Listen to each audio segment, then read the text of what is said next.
When was the last time you felt truly at peace? Not distracted, not busy, not anxious, but still, present, calm. If you've been carrying a lot lately or just trying to get through the day, this is for you. Because sometimes the most powerful thing we can do is stop, breathe, and pray.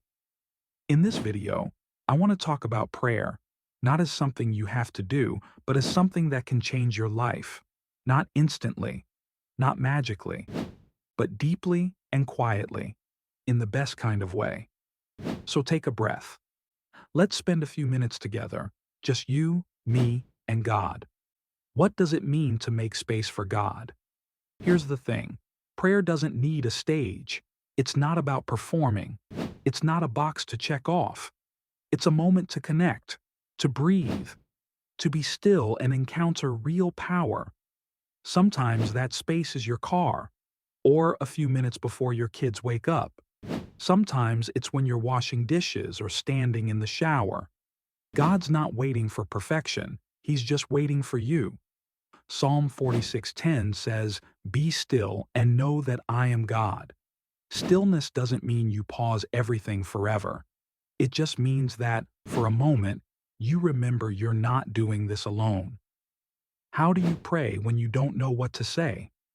Let's be honest, prayer can feel intimidating, like we need the right words, or the right posture, or a certain amount of time. But prayer is simply talking to God. It's "God, I'm overwhelmed." It's "Please help me get through today." It's even just sitting in silence and saying, "I don't know what to pray, but I'm here." Romans 8:26 tells us that even when we don't have the words, the Holy Spirit prays for us. So if all you can do is take a deep breath and whisper His name, that's enough. He hears you. He knows. What happens when you feel like God is silent? Prayer is more than asking, it's connecting. It's remembering that you're seen, known, loved. There are days you won't feel it. There are seasons that feel silent. But silence doesn't mean God has left. It means He's sitting with you in it. Isaiah 41:10 says, "Do not fear, for I am with you. I will strengthen you and help you." He doesn't promise the path will always be clear, but He promises He'll be there with you. You don't have to pray perfectly.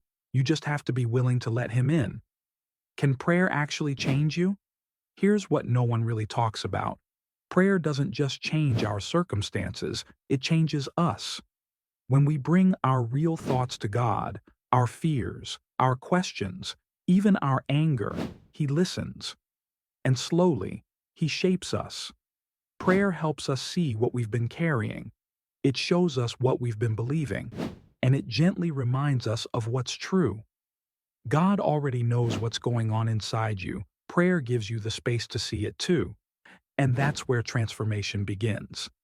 How can your prayer life encourage someone else? The more you experience the peace that prayer brings, the more you'll want others to have it too. You don't have to preach. You don't have to be loud. Sometimes just saying, "I'm praying for you," is the most powerful thing you can offer. People don't always need advice. Sometimes they just need someone willing to sit with them and pray. That quiet kind of faith? It's contagious. So where do you start? If your soul feels tired, if life's been loud, and your heart is craving something deeper, don't wait for a perfect moment. Start with this one. Find your quiet space. Turn your heart toward God. Speak honestly, even if all you can say is, "God, I'm here." That's where peace begins. That's where change begins. And that's where He meets you. If this spoke to you, I invite you to subscribe to Rooted in His Promises. Let's make space for God together.